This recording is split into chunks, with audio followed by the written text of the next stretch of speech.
श्री शिव महापुराण विद्येश्वर संहिता का 21वें अध्याय के कामना भेद से पार्थिव शिवलिंग के पूजा के विधान में सेकंड पार्ट।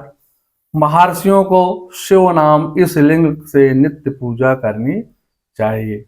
शिव नाम अयम लिंगम नित्यम पूज्यम महर्षिभि यतस्य सर्वलिंगेषु तस्मात् पूजम विधानता। उत्तमं मध्यम नीचम त्रिविधम लिंगामेरितम मानतो मनुषार्दूलम वक्षम सुरम वदाम्यहम्। चतुरंगुलम मुक्षाय रम्मं वेदिकायुतम उत्तमं लिंगाख्यातम मुनिभ्यं शास्त्र को विदे। तद्धर्मं मध्यकं प्रोक्तं तद्धर्मं स्मृतम् इत्थं त्रिविधम् आख्यातम् अनुरोत्तरः परम।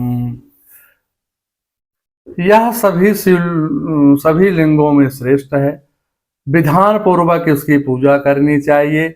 सूत जी कहते हैं, हे मुनिवरों, परिणाम के अनुसार लिंग 3 प्रकार के कहे गए हैं, उत्तम, मध्यम और अधम। आप लोग उसको ध्यान से सुने, मैं बताता हूं। जो 4 अंगुल ऊंचा और देखने में सुंदर हो, वह वेदी युक्त हो, उस शिवलिंग को शास्त्रज्ञ महर्षियों ने उत्तम कहा है।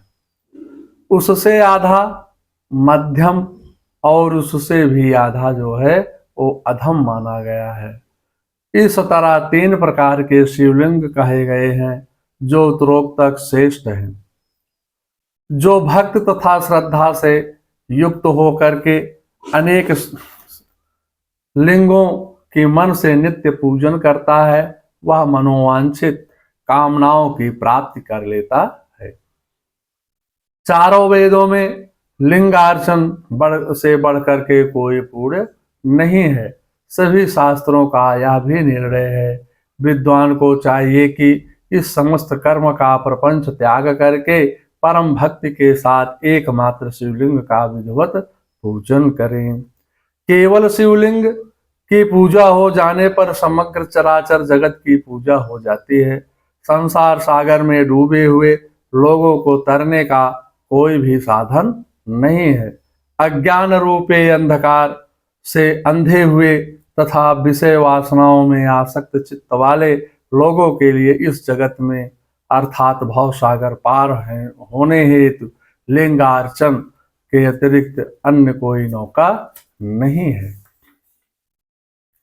ब्रह्मा विष्णु आदि देवता मुनिगण यक्ष राक्षस गंधर्व चारण सिद्धजन दैत्य दानव शेष नाग गरुड़ आदि पक्षी प्रजापति मनुकिन्नर मानव समस्त अर्ध सिद्ध प्रदान करने वाले शिवलिंग की महान भक्ति के साथ पूजा करके अपने मन में स्थित उन समस्त अभिष्ट कामनाओं को प्राप्त कर चुके हैं। ब्राह्मण क्षत्रिय वैश्य शूद्र तथा विलोम शंकर कोई भी क्यों ना हो, वह अपने अधिकार के अनुसार वैदिक तांत्रिक मंत्र से आदर पूर्वक शिवलिंग की पूजा करे। शिव सूत जी कहते हैं, हे ब्राह्मणों, हे महर्षियों, अधिक कहने से क्या लाभ है। शिवलिंग का पूजन करने से स्त्रियों का तथा अन्य सब लोगों का भी अधिकार है। द्विज के लिए वैदिक पद्धति से शिवलिंग की पूजा श्रेष्ठ है। अन्य लोगों के लिए वैदिक मार्ग से पूजा करने की सम्मत नहीं है। वेदज्ञ द्विजों को वैदिक मार्ग से ही पूजा करना चाहिए, अन्य मार्ग से नहीं। यह भगवान शिव का कथन है। दधीच गौतम आदि के शाप के से जिनका चित्त दग्ध हो गया है, उन द्विजों की वैदिक कर्म में श्रद्धा नहीं होती है। जो मनुष्य वेदों तथा स्मृतियों में कहे हुए सत्कर्मों की अवहेलना करके दूसरे कर्मों को करने लगता है, उसका मनोरथ कभी सफल नहीं होता है। इस प्रकार विधि पूर्वक भगवान शंकर का नए वेदांत पूजन और उनकी त्रिभुवनमयी 8 मूर्तियों का भी वही पूजन करे। भगवान शिव की 8 मूर्तियां कौन सी हैं? पृथ्वी, जल, अग्नि, वायु, आकाश, चंद्रमा, सूर्य तथा यजमान।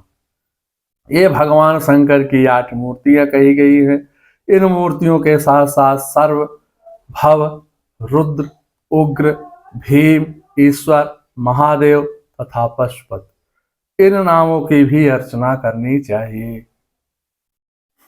इसके बाद चंदन, अक्षत और बिल्वपत्र लेकर के वहां ईशान आदि से क्रमशः भगवान शिव के परिवार का उत्तम भक्ति भाव से पूजन करें। ईशान, नंदी, चंडाल, चंड, महाकाल, भृंगी, भृष, अस्कंद, कर्पदेश्वर, सोम तथा शुक्र, ये 10 शिव के परिवार हैं, जो क्रमशः ईशान आदि 10 दिशाओं में पूजनीय है। तत्पश्चात भगवान शिव के समक्ष वीरभद्र और पीछे कार्तिक मुख का पूजन विधि पूर्वक 11 रुद्रों की पूजा करें। इसके बाद पंचाक्षर मंत्र का जप करके शतरुद्री का पाठ तथा नाना प्रकार की स्तुतियां करके शिव पंचांग का पाठ करें। तत्पश्चात परिक्रमा और नमस्कार करके शिवलिंग का विसर्जन करें। इस प्रकार मैंने शिव पूजन की संपूर्ण विधि आदर पूर्वक वर्णन किया है। रात्रि में देव कार्य तथा उत्तराभिमुख होकर करना चाहिए। इसी प्रकार शिव पूजन भी पवित्र भाव से सदा उत्तराभिमुख होकर के ही करना उचित होता है। जहाँ शिवलिंग स्थापित हो उसमें पूर्व दिशा का आश्रय लेकर के बैठना या खड़ा होना नहीं चाहिए। वह दिशा भगवान शिव के आगे या सामने पड़ती है। इष्ट देव का सामना रोकना ठीक नहीं है। शिवलिंग के उत्तर दिशा में भी ना बैठे, क्योंकि उधर भगवान शंकर का वामांग है, जिसमें शक्ति स्वरूपा देवी उमा विराजमान है। पूजक को शिवलिंग के पश्चिम दिशा में भी नहीं बैठना चाहिए, क्योंकि वह आराध्य देव का पृष्ठभाग है। पीछे की ओर पूजा करना उचित नहीं है। अवशिष्ट दक्षिण दिशा ही ग्राह्य है, उसी का आश्रय लेना चाहिए। तात्पर्य है कि शिवलिंग से दक्षिण दिशा में उत्तराभिमुख होकर के बैठे और पूजा करें, माने दक्षिण तरफ उत्तर बैठे और उत्तर की तरफ मुख होना चाहिए। विद्वान पुरुष को चाहिए कि वह बिना भस्म तथा त्रिपुंड लगाए, बिना रुद्राक्ष की माला धारण किए हुए तथा बिना बिल्वपत्र का बिना संग्रह किए भगवान शंकर का पूजन न करे। हे सूत जी कहते हैं, हे मुनिवरों, शिव पूजन आरंभ करते समय यदि भस्म ना मिले तो मिट्टी ही ललाट में त्रिपुंड रूप में लगा लेना चाहिए। श्री शिव महापुराणे प्रथमां विद्ये सरसंहिता साधन खंडे पार्थिव पूजा वर्णनम नाम एको विशो अध्यायः। नमः। ओम नमः शिवाय, ओम नमः शिवाय, ओम नमः शिवाय।